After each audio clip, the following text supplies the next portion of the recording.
शिक्षाको स्तर लागि आज टिचरहरूलाई जम्मैले भिक्टिमाइज ट्रान्सफर गरेर उहाँहरूलाई मन परेको टिचरहरूलाई जम्मै डेपुटेसनमा लगेर राम्रो राम्रो पैसा कमाउने डिपार्टमेन्टमा भ्रष्टाचार गर्नु उहाँहरूलाई खुलेआम छुट दिएको छ।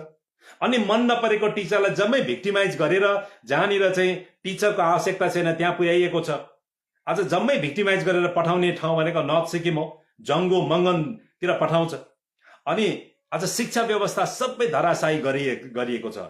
अनि सरकारी स्कुलहरू सरकारले बन्द गर्दैछ। सरकारी स्कुल बन्द गरेर सरकारको मुख्यमन्त्रीको परिवार स्वयं लागेर प्राइभेट स्कुल बनाएर उहाँको स्वयं आफ्नै घरमा पनि प्राइभेट स्कुल चलाउँदैछ, निजीकरण गर्दैछ।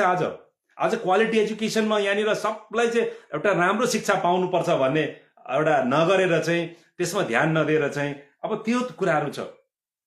आज गरिबलाई अझै गरिब बनाउँदैछ है। गरिबी उन्मूलनमा सरकारले कामहरू गरेको छैन, कसरी हुन सक्छ?